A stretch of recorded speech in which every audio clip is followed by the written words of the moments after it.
sekali lagi saya tekankan dari kami pengurus koperasi, tolong koperasi sudah berjuang, memperjuangkan kita semua. Bagaimana caranya biar ada solusi untuk saat ini. Penutupan kegiatan penambangan di Desa Cihonje dan Panikaban, Kecamatan Gumelar, Kabupaten Banyumas, Jawa Tengah masih menyisakan masalah. Dalam dialog dengan forum pimpinan kecamatan terungkap, ternyata proses perizinan penambangan di lokasi itu sudah berjalan selama 7 tahun. Secara damai kita ajukan perwakilan untuk ke balai desa, oke? Berbeda dengan lokasi penambangan emas di tempat lain, penambangan di Desa Cihonje dan Panikaban, Kecamatan Gumelar ini ternyata sudah melalui proses perizinan. Bahkan proses itu berjalan sangat lama hingga 7 tahun. Saya minta perwakilan dari tambang 1 ke balai desa atau 2 atau 3 atau 4 ke balai desa. Hari ini pertemuan dengan Pak Ibu Camat. Setelah itu kita siapa yang ditunjuk untuk wakili sekarang langsung ke balai desa, yang lain bubar. Ketua Koperasi Sumber Rezeki yang menaungi para pekerja tambang, Nuria Mulhan, mengaku heran karena proses perizinan berlangsung sangat lama. DPR-nya izin pertama rayanya, tapi sampai sekarang nyatanya. Yang lebih mengherankan lagi menurut Nuria, izin penambangan sudah hampir selesai, namun surat wilayah penambangan rakyat yang sudah terbit saat akan dimintai di kantor ESDM Provinsi dinyatakan hilang. Sampai saat ini kami sudah mengurus segalanya Camat, untuk WPR, perizinan. Jadi semua prosedur pemerintah yang dianjurkan oleh dinas-dinas terkait maupun kabupaten, provinsi, bahkan Kementerian SDM kami ikuti. Nah, kami di sini dibenturkan. Contoh satu hal yang bikin benar-benar kami terbentur, 2017 November WPR kami keluar, Bu. WPR wilayah pertama rakyat yang ada di sini keluar dengan keputusan Menteri penetapan wilayah WPR Pulau Jawa dan Bali. Dan salah satunya kami ada di sini. Tapi 2018 ya? 17. 17. Tapi di 2000 ada filenya nggak? ada, Bu. Nanti saya dikirim ya. Siap. Di 2022 tiba-tiba WPR kami dihilangkan. Di 2022 tiba-tiba WPR kami dihilangkan. Dan itu saya sudah pertanyakan ke SDM Provinsi, tidak ada jawaban. Ke Kementerian tidak ada jawaban.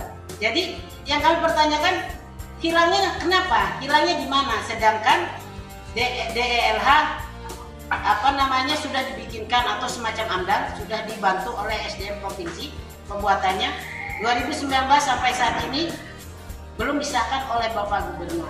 Dan kemarin hari Jumat saya menemui Kepala Dinas SDM Provinsi yang ada di Kabupaten Banyumas, Pak Mahendra. Saya sampaikan itu, dan Pak Mahendra mengatakan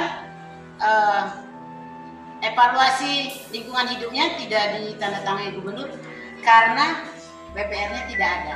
Padahal di dokumen kami, termasuk saya ada di dalamnya, yang harusnya sudah ditandatangani, sudah dicantumkan semuanya, termasuk WPR dan segala macam.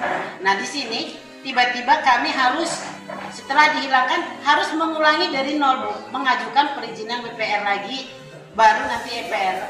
Di sini membutuhkan waktu yang lama, Bu. Dari tahun 2010 sampai 2017 berarti 7 tahun. Pengurusan itu baru WPR kami dapatkan. Nah, kalau setelah dihilangkan, saat sekarang kami baru start lagi ngurus WPR. Lalu yang di sini seperti apa pertambangan? Sedangkan yang dulu saja 7 tahun. Jadi bukan waktu hanya seminggu, sebulan, 2 bulan pengurusan itu. Butuh waktu yang sangat lama.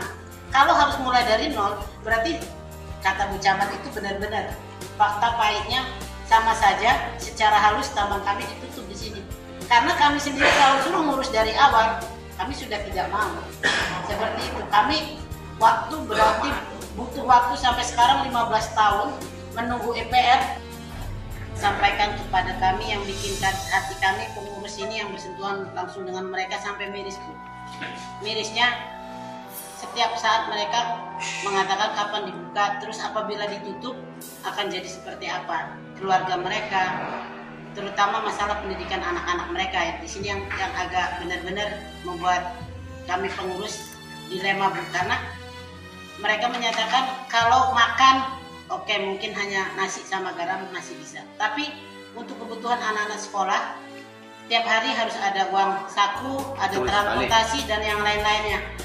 Mereka sampai berpikir jauh, kalau pertambangan ditutup, berarti anak-anak mereka hanya bisa mencapai mungkin sampai SD dan SMP. Akan kembali lagi ke zaman di mana sebelum ada pertambangan.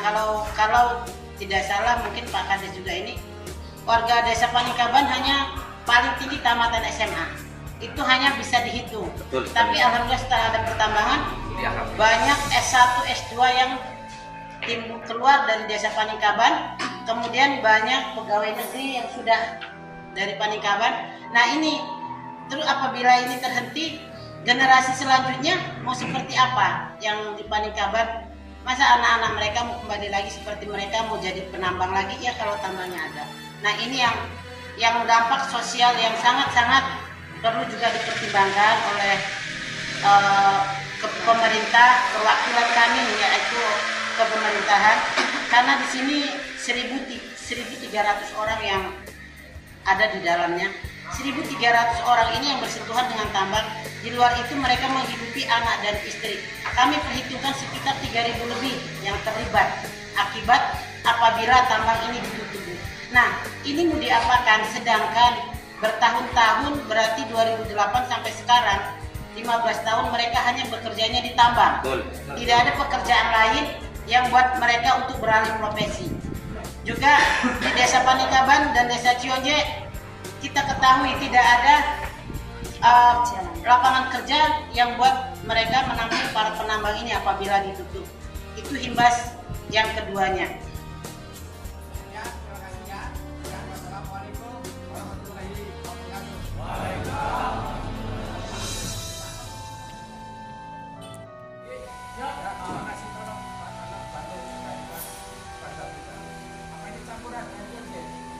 Nah, langkah saya memang kita temukan di sini, kita dialog juga. Nanti akan kami sampaikan juga kepada camat, nanti bisa berdialog dengan tingkat kabupaten. Tuntutannya ya minta dibuka karena memang ini alasannya alasan mereka perut Pak Kades gitu loh. Ini masalah perut gitu loh. Dan ya sesuai permintaan mereka, aku pun belum bisa mengiyakan belum, karena ini ada proses-proses yang harus kita lalui ya. Memang sebagai kepala desa itu kan sebagai pengayom, pelindung warga masyarakat. Di sisi lain juga kami juga harus ikuti aturan-aturan yang ada. Oleh karena itu memang saya mengharapkan para penambang untuk bersabar sambil kita menunggu koordinasi kami ya dengan instansi terkait yang berhubungan dengan pertambangan itu sendiri. Oleh karena itu ya ini upaya kami untuk melangkah yang lebih ke atas lagi, biar nanti ada kesepakatan, ada dialog kesepakatan, karena memang kalau secara garis besarnya di sini memang ilegal, tapi sebenarnya masyarakat sudah setahu saya sudah mengajukan untuk izinnya itu tahun 2010 ya. Itu bahkan sudah sampai ke provinsi, tinggal tanda tangan dari Pak Gubernur saja sebenarnya. Tapi masalah izin pertambangan saja sudah keluar sih wilayah tambang. Di sini wilayah tambangnya ini sudah keluar. Yang belum didilkan itu udah AMDAL-nya ya. AMDAL yang memang susah ya, AMDAL susah. Jadi sebenarnya rakyat sudah berupaya, warga kami sudah berupaya untuk minta izin. Bukan dari 2010, tapi sampai sekarang pun belum ada realisasi. Tuh. Ceritanya seperti itu. Kalau dikatakan ilegal ya mungkin mereka mengatakan ilegal ya, tapi warga kami kan sudah berupaya supaya tidak ilegal seperti apa, tapi terbentur kepada instansi yang memberikan gitu loh. Tuh, masalahnya kan seperti itu. Ini agak rumit juga masalah AMDAL-nya gitu. Sehingga harapan saya itu ini kan sebenarnya potensi di mana desa itu harus menggali potensi desa yang ada, tapi terbentur dengan aturan. Panikaban ada potensi pertambangan emas dan ini untuk mengurangi pengangguran yang banyak. Ini lihat saja lah, baru 10 hari, ini hampir setengah bulan ini sudah pada rame nih. Karena apa ya, memang penghasilannya sudah tidak bisa hasil dan harapan mereka putus gitu loh. Harapan mereka putus, bahkan mereka bahkan sepertinya punya beban juga ketika dia lagi menambang, kemudian dia mungkin ada kredit dan sebagainya, sehingga ini sangat mengganggu untuk ekonomi mereka.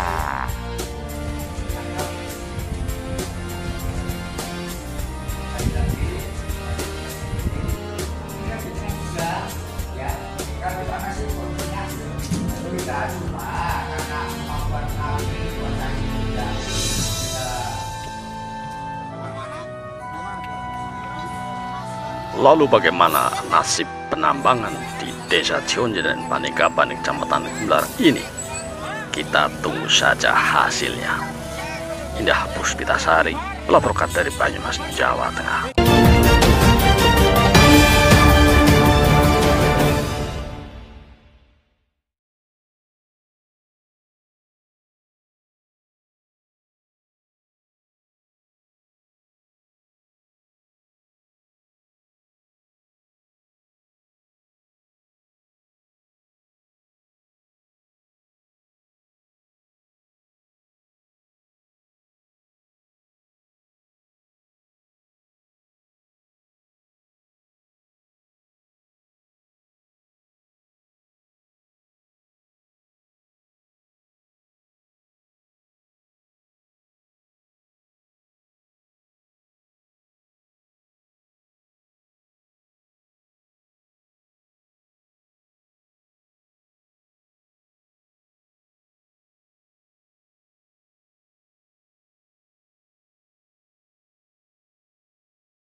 Sementara itu, Kepala Desa Paningkaban Soekarmo menjelaskan pihaknya akan selalu menampung aspirasi masyarakat.